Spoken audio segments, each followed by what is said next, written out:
Good morning po sa inyong lahat. Kahapon ho at hanggang ngayon, meron po kaming alumni homecoming mga pari ng San Carlos Seminary. Kami po ay mga nagtapos ng aming pagpapari sa San Carlos sa may Guadalupe EDSA. At binabalikan ho namin kahapon, nakakatuwid tuwing may alumni homecoming, tuwing nagkikita-kita kayo ulit ng mga dati mong kaklase, katrabaho, kasamahan, wala nang iba kayong gagawin kundi balikan yung nakaraan. No? Kadalasan, pa magkikita kayo, syempre sasabihin nila, ay, nag-iba na itsura mo. Bakit naging ganyan ka na? Ano nang trabaho mo ngayon? Saan ka na nakatira? Saglit lang yon.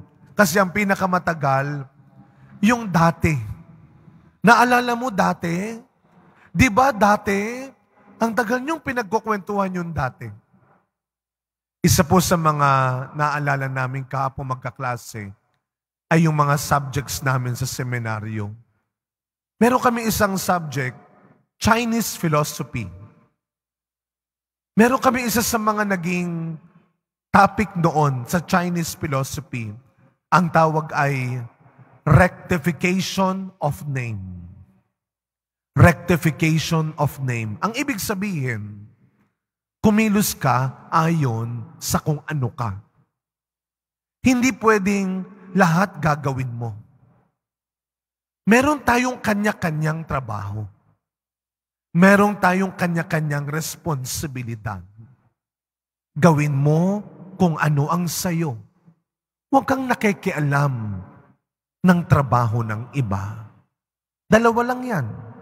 It's either aawayin ka o mapapahiya ka. Gawin mo kung ano ang sayo. Yung ating pong ilang araw nang nagdaan sa unang pagbasa, galing sa aklat ng karunungan, the Book of Wisdom. Ano ang sinasabi ng aklat ng karunungan? Katarungan ng Diyos. Kung tayo ay humihingi sa Diyos, nakikiusap sa Diyos, bigyan niya tayo ng karunungan. Hindi ka magdudunong-dunungan. Hindi mo gagawin lahat. Hindi mo kukunin lahat. Ang problema sa atin, gagawin mo lahat, kukunin mo lahat, pag nahirapan ka, aawayin mo lahat.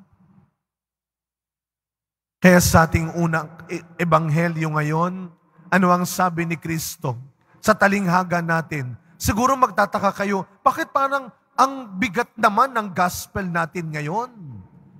Kapag daw umuwi yung alipin, sasabihin mo ba sa kanya, kung ikaw yung amo, ay halika na, kumain ka muna, magpahinga ka? Hindi. Ang sasabihin mo, sige na, ipaghanda mo ako ng makakain. Sa tingin nyo magagalit yung alipin? Baka hindi. Ano daw ang sasabihin ng alipin? Wala siyang ibang sasabihin, hindi niya aawayin yung kanyang amo. Grabe ka naman, kararating ko lang. Ganyan ka ba maging amo? Hindi. Gagawin niya dahil trabaho niya. At sasabihin niya sa huli, ginawa ko lang ang tungkulin ko. Hindi ko kailangan ng papuri mo. Hindi ko kailangan ng awa mo. At hindi ko kailangang sulsulan mo ako para magalit ako. Dahil yun namang talaga ang trabaho ko. Rectification of name. Sa pagpapatuloy na misa natin, mga kapatid, araw-araw, ipaalala mo yan hindi lang sa iba. Ipaalala mo lang hindi lang sa mga kasama mo. Kasi diyan tayo magaling at mabilis minsan. Ipaalala sa iba ang trabaho nila, babantayan mo ang trabaho nila, kaya trabaho mo, napapabayaan mo. Dahil lagi kang nag-aabang ng trabaho ng iba. Araw-araw, may trabaho ka. May responsibilidad ka. May tungkulin ka. Gawin mo kung ano ka at kung ano ang para sa iyo. Amen.